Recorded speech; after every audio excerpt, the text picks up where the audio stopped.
दोस्तों अभी आज की अगर बात करें तो आज की सबसे बड़ी खबर राजस्थान की ये है कि आरएएस की मुख्य परीक्षा की जो तारीख है उसे आगे बढ़ा दी गई है।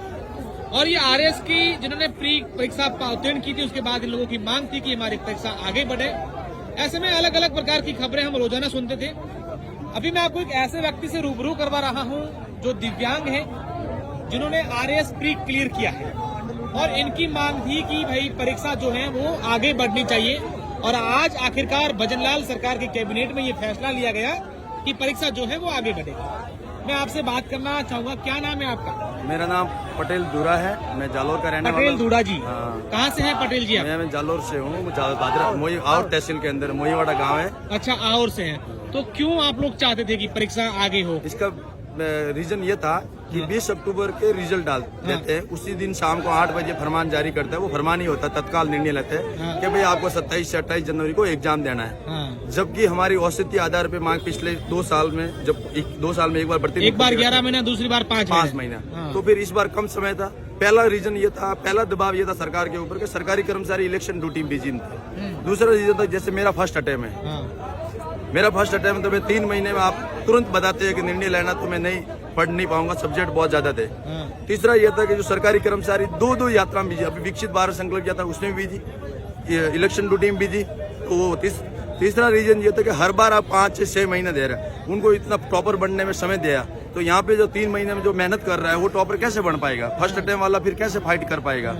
तो ये रीजन। अच्छा, कुछ स्टूडेंट ये भी कहते हैं अगर ये मेंस का फटाफट हो जाए तो हमारी वापस से भर्ती आ जाए और हम लोग फ्री की तैयारी करें। तो वो प्रीलिम्स फेल थे, लेकिन उनको ये फैक्ट पे ध्यान देना चाहिए कि वो फेल नहीं थे।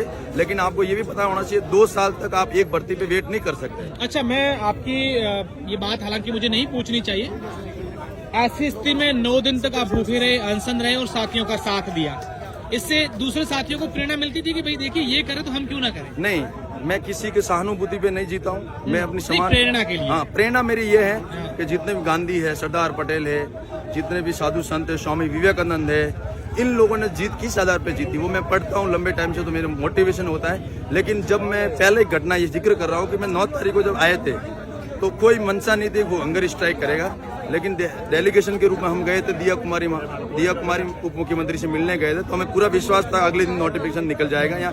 अच्छा, अब आपके सामने एक चैलेंज मानते हैं खुद को, भी मैं इतना संघर्ष किया है, चर्चाओं में अगर अब मुझे तैयारी करनी है और क्लियर करना है। हाँ, ये प्रेशर मेरे ऊपर बना हुआ है, लेकिन मैं प्रेशर को चैलेंज करता हूँ कि मैं मेहनत करूंगा, रिजल्ट चाहे कुछ भी हो, मैं ईमानदारी से, जैसे यहाँ 8 दिन भूख हड़ताल पे बैठा हूँ, उसी तरीके में अपना डेडिकेटेड पूरा पढ़ाई में लगाऊंगा, ईमानदार। अब मैं पूरे 19,000 लोगों को फिर से आपके माध्यम से, चैनल के माध्यम से बधाई देना चाहता हूं कि ये लड़ाई मैं अकेला नहीं लड़ पा रहा था, लेकिन ये लड़ाई सभी की थी। आंखों में उम्मीद थी, मेरे ऊपर आपने विश्वास किया, मैं धरना आपको नहीं हटने दिया। पुलिस आई तब भी डटा रहा, सर्दी आई तब भी डटा रहा, लेकिन आखिरी दम तक डटा इसलिए रहा क्योंकि आपका ये उम्मीद, मैंने विश्वास नहीं तोड़ने के लिए 19,000 परिवारों को, लाखों लोगों को, उनको तहे दिल से मैं एक बार फिर से आपके चैनल के माध्यम से स्वागत करता हूं। बिल्कुल, ये धूड़ा पटेल जी है, मैं दिखाना चाहूंगा इनको कि आप देखिए किस तरीके से संघर्ष किया।